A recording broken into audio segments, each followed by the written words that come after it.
జై శ్రీరామ్.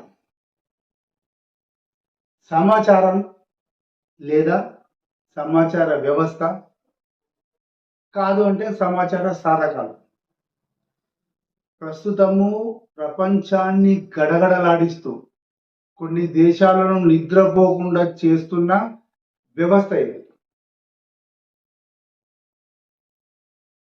పాలస్తీనాకు సంబంధించి, హిజ్బుల్లాకు సంబంధించి లేదా ఇజ్రాయెల్ శత్రు దేశాలన్నీ కూడా గజ గజ గజ వణుకుతున్న వ్యవస్థ ఏదైనా ఉందంటే అది సమాచార వ్యవస్థకు సంబంధించిన విషయం.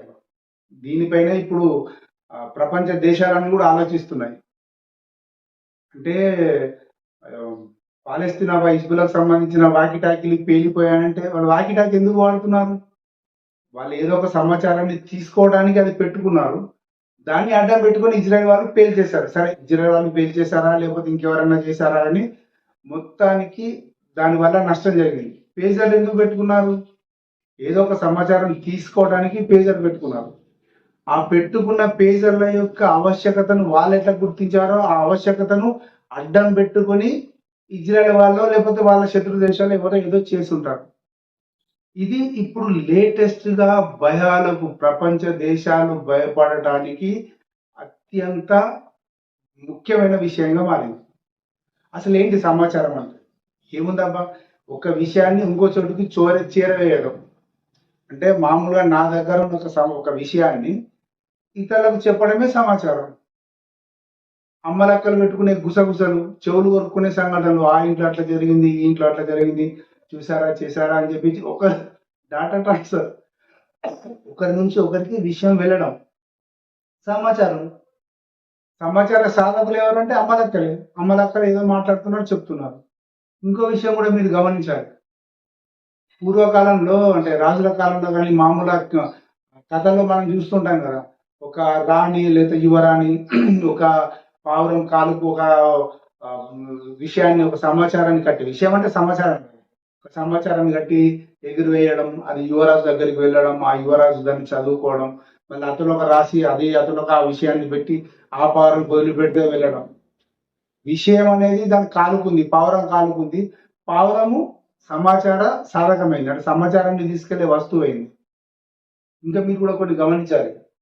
కొందరు ఋషులు, మునులు, యోగులు అంటే రమణానంద మహర్షి కానీ లేకపోతే గోవిందగిరి స్వామి లాంటి వాళ్ళు కూడా ఏం చేస్తున్నవారంటే, ఇప్పుడు పోత్రే వీరబ్రహ్మేంద్ర స్వామి లాంటి వాళ్ళు ఏంటంటే రితిమణి ప్రజ్ఞ అనే ఒక శక్తిని సంపాదించారు. వాళ్ళ ఒక రితిమణి ప్రజ్ఞ ఉంటుంది. ఏంటిదంటే వాళ్ళ భక్తులు, ప్రియ శిష్యులు కానీ భక్తులు కానీ ఎవరికైనా ఏదైనా ఆపద వస్తే, అరే నాన్న పలానా వ్యక్తికి ఏదో ఇబ్బంది ఉంది, ఒకసారి నువ్వు పోయేస్తావా అని చెప్పని వాళ్ళు ఇంకొక శిష్యులకు చెప్పేవారు అన్నట్టు. అంటే సమాచారాన్ని వాళ్ళు శక్తితో స్వీకరించడం. ఇదే ఇప్పుడు చాలా తక్కువైంది. కుండలి జ్ఞానం అంటారు, లేకపోతే రితిమణి ప్రజ్ఞ అంటారు దీన్ని. అది ఒక అదొక శక్తి. అది అంటే అది కూడా ఒకటి ఉండేది. ఆ మధ్య అది వచ్చింది. తర్వాత ఏమైంది, వేగులు వచ్చారు. మనం సినిమాలలో చూస్తుంటే ఒక వార్త ఇస్తే ఆ వార్త గుర్రం టక టక టక టక గుర్రం మీద పోవడం, ఆ గుర్రం మీద వెళ్ళిన వ్యక్తి అక్కడ సమాచారం ఇచ్చేయడం, ఇది జరిగింది. దాని తర్వాత మనకు తెలిసిన విషయం లేదు, అంతకుముందు మనకు తెలిసిన విషయం, శ్రీకృష్ణుడు పాండవుల యొక్క సమాచారాన్ని అంటే రాయబారి రూపకంలో తీసుకెళ్లి అక్కడ మొత్తం విప్పి చదవడం, ఈ డిమాండ్లు అని చెప్పని వాళ్ళు ఒప్పుకోకపోవడం, తర్వాత మహాభారత యుద్ధం జరగడం, అదంతా వేరు. కానీ అక్కడ సమాచారాన్ని ఒక వ్యక్తి తీసుకెళ్ళాడు, ఇది జరిగింది. తర్వాత ఏమైంది, ఉత్తరాలు వచ్చాయి. అంటే ఇప్పుడు టీనేజ్ వాళ్ళకు ఉత్తరం అంటే, పోస్ట్ కార్డ్ అంటే పెద్దగా ఐడియా ఉండకపోవచ్చు, కానీ ఉత్తరం వచ్చింది. అంటే పోస్ట్ కార్డు, లీనా లెటర్, కవర్స్, టెలిగ్రామ్స్ ఇవన్నీ వచ్చాయి. ఒకప్పుడు టెలిగ్రామ్ వస్తే భయపడాలి, ఏమైంది ఏమైంది ఏమైంది అని గజ గజ గజ వంటిన సందర్భాలు కూడా ఉండేవి అప్పుడు, ఏదో జరిగిందని. అంటే ఈ రకంగా జరిగిన తర్వాత కొన్ని విప్లవ ఉద్యమాలకు కూడా సంబంధించి, అంటే ముఖ్యంగా తెలంగాణ, ఆంధ్రకు సంబంధించిన విప్లవ ఉద్యమాల్లో కూడా సమాచార వ్యవస్థను నిర్వీర్యం చేసిన తర్వాతే ఆల్మోస్ట్ గా నక్సలిజం అనేది లేదా మావోయిజం అనేది ఈ ఉమ్మడి తెలంగాణలో, ఉమ్మడి ఆంధ్రప్రదేశ్ లో తగ్గుముఖం పట్టింది. అంటే సమాచార వ్యవస్థ ప్రతి ఊర్లో ఫోన్లు వచ్చేసినాయి, ప్రతి గ్రామాన సెల్ ఫోన్లు వచ్చేసినాయి. ఇంకేముంది, సెల్ ఫోన్లు వచ్చిన తర్వాత ఎవరు ఎక్కడ ఉన్నారో ఈజీగా తెలిసిపోద్ది, శత్రువుకు ఎవరికైనా తెలిసిపోద్ది. ఎప్పుడైతే కొరియర్ వ్యవస్థ దెబ్బతిన్నారు, లేకపోతే ఇన్ఫర్మేషన్ వ్యవస్థ పెరిగిందో అప్పుడు సహజంగానే దీనికి సంబంధించిన ఇబ్బంది వచ్చేసింది. మావోయిజానికి సంబంధించిన ఇబ్బంది వచ్చేసి వాళ్ళు కొంత ఇబ్బంది పడ్డారు. సిద్ధాంతానికి ఏం కాలేదు, మావోయిజానికి అందులో పనిచేసే వాళ్ళకు అంటే చనిపోవడం, ఎన్కౌంటర్లు జరగడం, కోవట్లు జరగడం, ఇన్ఫర్మేషన్ రావడం, ఇవన్నీ కూడా సమాచార వ్యవస్థను అనుకున్న వాళ్ళకు చేరవేయడం వల్లనే. అంటే ఏదైనా కూడా ఈ వ్యవస్థ వల్ల అలాంటి నష్టాలు కూడా కొన్ని జరిగినాయి. సమాజానికి మేలు జరిగినా, కొన్ని సమాజానికి నష్టం జరిగినా సమాచారం అనే వ్యవస్థ అంటే సమాచారం అనే దాని మీద ఇప్పుడు బాంబులు పడుతున్నాయి. ఇజ్రాయిల్ చేయడం వలన, లేకపోతే హిజ్బుల్లాకు సంబంధించి పేజాలు వేలిపోవడం, తర్వాత వాకిటాకీలు వేలిపోవడం తోటి అసలు ఏం జరుగుతుందో ప్రపంచానికి అర్థం కావట్లేదు. అసలు హిజ్బుల్లాలో ఎవరైనా టీవీ ఆన్ చేయాలన్నా భయపడే పరిస్థితి ఉన్నది. వాళ్ళు ఆల్రెడీ చెప్తున్నారు, అన్నం తింటే కూడా భయపడాలి. అన్నం కాదు, గాలి పీల్చుకోవాలన్నా భయపడే పరిస్థితి వచ్చేటట్టున్నది. అంటే ఏమైపోయిందంటే ఇజ్రాయెల్ యొక్క శత్రు దేశాల్ని అది ఎలా కంట్రోల్ చేస్తుంది, ఎంత మానసికంగా దెబ్బతీస్తుందో మనం ఈ సందర్భంగా చూడవచ్చు.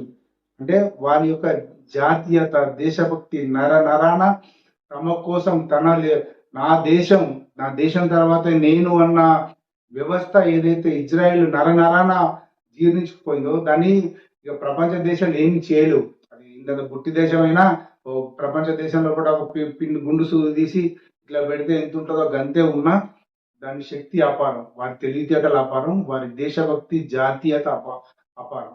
అందుకనే వాళ్ళు ఏ రంగాన్ని వాడుకుంటున్నారో ఆ రంగాన్ని వాడుకుంటున్నారు, శత్రువుని ఎలా దెబ్బతీయాలో అలా దెబ్బతీస్తున్నారు. ఉగాండాలో కూడా వాళ్ళు చేసిన అతిపెద్ద ఆపరేషన్ ప్రపంచం తెలిసిన తర్వాతనే అసలు ఈ మొసాద్ ఏంది, ఇజ్రాయెల్ ఏందో ప్రపంచానికి అర్థమైంది. అందరికి ఎవరు పెద్దగా పట్టించుకోలేదు. ఏదైనా అప్పుడు వాళ్ళు ఎక్కడెక్కడో చిల్లర వాళ్ళు వీళ్ళందరూ వెళ్ళొచ్చి ఒక జాగా ఉన్నారు, అక్కడ నీళ్లు కూడా ఉండయి, అక్కడ ఏం పండది, ఏం చేయదు, అక్కడ అది ఏం బతుకుతారు అన్న ఇజ్రాయెల్ ఈరోజు ప్రపంచ దేశాన్ని గడగడలాడించే పరిస్థితి వచ్చింది. ఏదైనా సమాచార వ్యవస్థను సరిగ్గా వాడుకుంటే సమాజానికి మంచిది. సమాచార వ్యవస్థను ఎవరైతే తమ స్వార్థం కోసం వాడుకుంటారో ఖచ్చితంగా అది వినాశకాలే విపరీత బుద్ధి, అది జరిగే అవకాశాలు చాలా ఎక్కువగా ఉన్నాయి. కాబట్టి సమాచారం అనేదాన్ని ప్రపంచ దేశాలన్నీ కూడా ప్రపంచ శాంతి కోసం లోక సమస్త సుఖినోభవంతు అనే రకంగానే వాడుకోవాలి. అంతేగాని ఈ వ్యవస్థను నిర్వీర్యం చేయడం వల్ల ప్రపంచం అంతా భయపడే పరిస్థితి వస్తున్నది. ఇప్పుడు ఇక్కడ కాదు, ఇజ్రాయెల్ శత్రు దేశాలు కూడా ఈవెన్ అమెరికాలో ఏం జరుగుతుందో, రష్యాలో ఏం జరుగుతుందో, లేకపోతే చైనాలో ఏం జరుగుతుందో, లేకపోతే ఇండియాలో ఏం జరుగుతుందో, లేకపోతే ఎవరింట్లో ఏం జరుగుతుందో, ఎక్కడ ఏ బటన్ నొక్కితే ఏది వెళ్ళిపోతుందో తెలియని పరిస్థితి. అంటే ఇట్లాంటి వ్యవస్థలో కూడా సమాజం భయంగా బతకడం కరెక్ట్ కాదు. ప్రపంచం అంతా ప్రశాంతంగా ఉండాలి. ఏదైనా ఇబ్బందులు ఉన్నా, కష్టాలున్నా, ఏదైనా ఉన్నా కూడా చర్చించుకొని పరిష్కరించుకునే రకంగానే ఉండాలి. అంటే అక్కడ ఇజ్రాయెల్కు ఉన్న సమస్యలు వేరు, అక్కడ ఉన్న వైరుధ్యాలు వేరు, అక్కడ ఉన్న పోరాటాలు వేరు, అక్కడ ఉన్న తపనలు వేరు. కానీ ప్రపంచ దేశాల మటుకు ఈ రకంగా ఆలోచించి అన్ని మంచి నిర్ణయాలు తీసుకోవాలి, మంచి సమాచారమే ప్రపంచానికి రావాలి. ఇంకా మనం మర్చిపోయాము, పత్రికలు, టీవీలు కూడా మన సమాచార వ్యవస్థలో కూడా అవి కూడా ముఖ్యమే కదా.